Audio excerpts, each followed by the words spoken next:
ಎಲ್ಲರಿಗೂ ಸ್ವಾಗತ.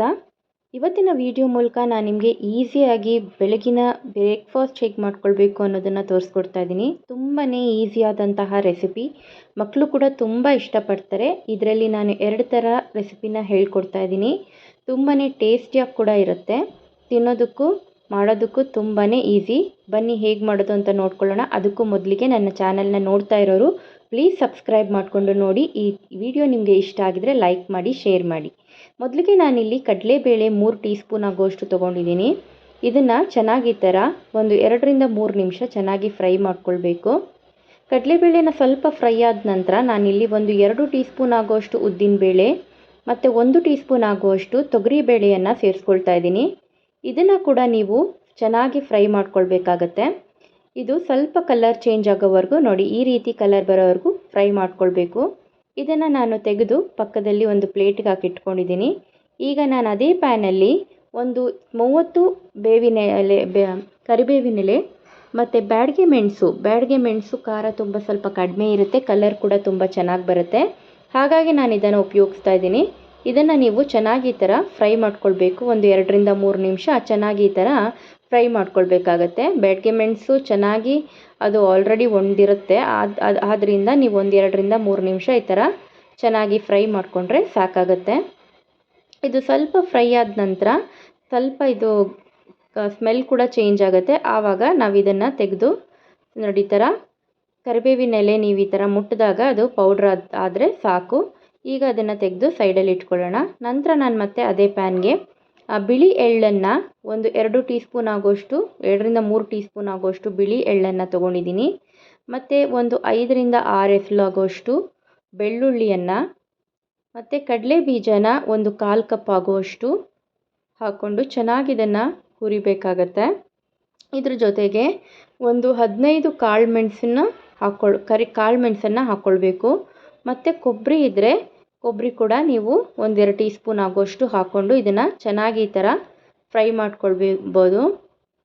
ಇದು ಅನ್ನದ ಜೊತೆಗೆ ಯಾವುದೇ ತರಹದ ದೋಸೆ ಚಪಾತಿ ಜೊತೆಗೂ ತುಂಬಾ ಚೆನ್ನಾಗಿರುತ್ತೆ. ತಿನ್ನಬೇಕಾದ್ರೆ ಮಾಡೋದಕ್ಕೂ ತುಂಬಾ ಈಸಿ, ಸ್ಟೋರ್ ಮಾಡ್ಕೊಳ್ಬೋದು ನೀವು 1 ಮಂತ್ಗಳ ಕಾಲ.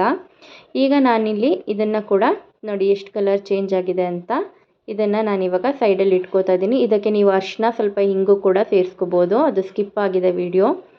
ಈಗ ಇದನ್ನು ನಾನು ಫಸ್ಟು ಬ್ಯಾಡಗೆ ಮೆಣಸು ಮತ್ತು ಇದನ್ನು ಕರಿಬೇವಿನ ಎಲೆಯನ್ನು ಪೌಡ್ರ್ ಮಾಡ್ಕೊಂಡಿದ್ದೀನಿ ನೋಡಿ. ಈ ಥರ ಪೌಡ್ರ್ ಆದ ನಂತರ ಮತ್ತೆ ಇವಾಗ ನಾನು ಏನು ಮಾಡ್ಕೊಂಡಿದ್ದೀನಲ್ವ ಬಿಳಿ ಎಳ್ಳನ್ನು ಅದನ್ನು ಕೂಡ ಇದಕ್ಕೆ ಸೇರಿಸ್ಕೋಬೇಕು. ಇದು ಪೂರ್ತಿಯಾಗಿ ನೀವು ಸೇರಿಸ್ಕೋಬೇಕಾಗತ್ತೆ.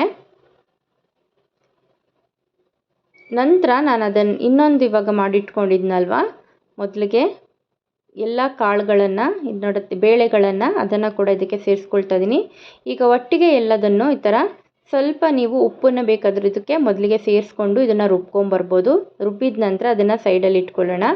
ಈಗ ನಾನಿಲ್ಲಿ 2 ಆಲೂಗಡ್ಡೆಯನ್ನು ತೊಗೊಂಡಿದ್ದೀನಿ. ಆಲೂಗಡ್ಡೆ ಸಿಪ್ಪೆನ ಈ ಥರ ತೆಗೆದಿಟ್ಕೊಂಡ್ಬಿಡ್ತಾ ಇದ್ದೀನಿ. ಹಸಿ ಆಲೂಗಡ್ಡೆನೇ ತೊಗೊಂಡಿದ್ದೀನಿ, ನಾನು ಬೇಯಿಸ್ಕೊಂಡಿಲ್ಲ. ಇದನ್ನು ನೀಟಾಗಿ ನಾವು ಈ ಥರ ತೊಗೊಂಡು ಸ್ವಲ್ಪ ನೀರು ಹಾಕಿಬಿಟ್ಟು, ಕಪ್ಪಾಗಬಾರ್ದಂದ್ರೆ ಸ್ವಲ್ಪ ನೀವು ನೀರು ಹಾಕ್ಕೊಳ್ಬೋದು. ನಾನು ಹಾಗೆ ತುರ್ಕೋತಾ ಇದ್ದೀನಿ. ಬೇಗನೆ ಮಾಡ್ಕೊಳ್ಳೋದ್ರಿಂದ ಏನೋ ಅಷ್ಟು ಆಗೋದಿಲ್ಲ.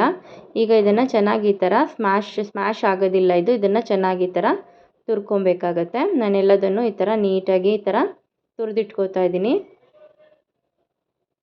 ನಂತರ ನಾನಿಲ್ಲಿ ಒಂದು ಪ್ಯಾನ್ಗೆ ನೀರನ್ನು ಹಾಕ್ಕೊಳ್ತಾ ಇದ್ದೀನಿ. 1 ಕಪ್ ಆಗುವಷ್ಟು ನೀರನ್ನು ಹಾಕ್ಕೊಳ್ತಾ ಇದ್ದೀನಿ. ಮತ್ತು ಇದಕ್ಕೆ ಒಂದು ಅರ್ಧ ಟೀ ಸ್ಪೂನ್ ಆಗುವಷ್ಟು ಉಪ್ಪು ಮತ್ತು ಜೀರಿಗೆ, ಒಂದು ಅರ್ಧ ಟೀ ಸ್ಪೂನ್ ಆಗುವಷ್ಟು ಜೀರಿಗೆ ಮತ್ತು ಒಂದು 3 ರಿಂದ 4 ಎಲೆ ಆಗುವಷ್ಟು ಈಗ ನಾನಿಲ್ಲಿ ಆಲೂಗಡ್ಡೆನ ತುರಿದಿಟ್ಕೊಂಡಿದ್ದೀನಲ್ವ, ಆ ಆಲೂಗಡ್ಡೆನ ಕೂಡ ಇದಕ್ಕೆ ನಾನು ಸೇರಿಸ್ಕೊಳ್ತಾ ಇದ್ದೀನಿ.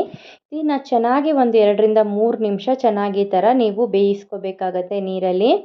ನಂತರ ಇದಕ್ಕೆ ನಾನು 1 ಕಪ್ ಆಗುವಷ್ಟು ಚಿರೋಟಿ ರವೆಯನ್ನು ತೊಗೊಂಡಿದ್ದೀನಿ. ನೀವು ದೊಡ್ಡ ಉಪ್ಪಿಟ್ಟು ರವೆ ತೊಗೊಳ್ಳೋದಾದರೆ ಅದನ್ನು ನೀವು ಮಿಕ್ಸಿನಲ್ಲಿ ಒಂದು ಸಲ ರುಬ್ಕೊಂಡು ತೊಗೊಂಡ್ರೆ ಚೆನ್ನಾಗಿರುತ್ತೆ.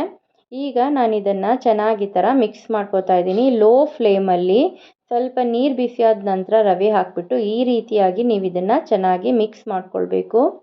ನೋಡಿ, ಈ ಥರ ನಿಧಾನಕ್ಕೆ ನೀವು ಮಿಕ್ಸ್ ಮಾಡ್ಕೊಳ್ಳೋದ್ರಿಂದ ಅದು ತಳ ಬಿಟ್ಟು ಬರೋವರೆಗೂ ಮಿಕ್ಸ್ ಮಾಡ್ಕೊಳ್ಬೇಕಾಗತ್ತೆ.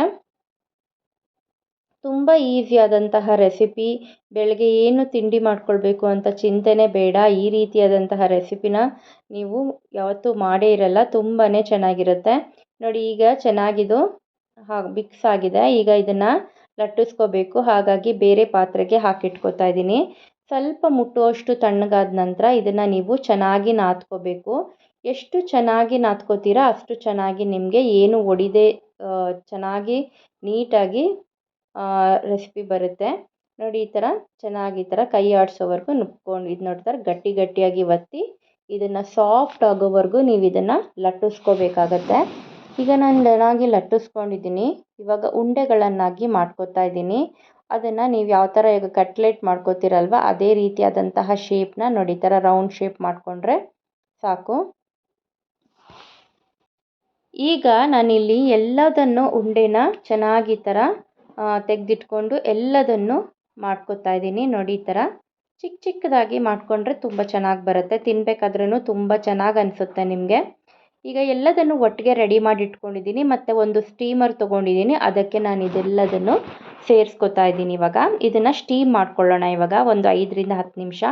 ನೋಡಿ, ಈಗ ಸ್ಟೀಮ್ ಕೂಡ ಆಗಿದೆ. ಇಡ್ಲಿ ನೋಡಿ ಎಷ್ಟು ಚೆನ್ನಾಗಿ ರೆಡಿಯಾಗಿದೆ. ಬೇಗನೆ ಇದನ್ನು ಮಾಡ್ಕೊಳ್ಬೋದು. ಈಗ ಇದಕ್ಕೆ ಒಗ್ಗರಣೆ ಹಾಕ್ಕೊಂಡ್ರೆ ಆಯಿತು. ಸ್ವಲ್ಪ ಎಣ್ಣೆನ ಹಾಕ್ಕೊಳ್ಳಿ. ಒಂದು 2 ಟೀ ಸ್ಪೂನ್ ಆಗುವಷ್ಟು ಎಣ್ಣೆನ ಹಾಕ್ಕೊಂಡು ಇದಕ್ಕೆ ಸ್ವಲ್ಪ ಕಾದ ನಂತರ ಸ್ವಲ್ಪ ಇದು ಸಾಸಿವೆ, ಒಂದು ಸ್ವಲ್ಪ ಜೀರಿಗೆ ಮತ್ತು ಒಂದು ಸ್ವಲ್ಪ ಕರಿಬೇವಿನ ಎಲೆ ಹಾಕಿಬಿಟ್ಟು ಮತ್ತು ಏನಿವಾಗ ನಾವು ಮಾಡ್ಕೊಂಡಿದ್ದೀವಲ್ವ ಚಿಕ್ಕ ಇಡ್ಲಿನ ಇದಕ್ಕೆ ನಾವು ಸೇರಿಸ್ಕೊಬೇಕಾಗತ್ತೆ. ಪೂರ್ತಿಯಾಗಿ ಇದನ್ನು ಸ್ವಲ್ಪ ಬಿಸಿಯಾದ ನಂತರ ಸೇರಿಸ್ಕೊಳ್ಳೋಣ. ಈಗ ನಾನು ಇಡ್ಲಿನ ಸೇರಿಸ್ಕೊತಾ ಇದ್ದೀನಿ ಪೂರ್ತಿಯಾಗಿ. ನೋಡಿ, ಇದನ್ನು 1 ನಿಮಿಷ ಈ ಥರ ಎಣ್ಣೆಯಲ್ಲಿ ಈ ಥರ 1 ರಿಂದ 2 ನಿಮಿಷ ಈ ಥರ ಫ್ರೈ ಮಾಡಿಕೊಂಡ್ರೆ ಸಾಕಾಗತ್ತೆ.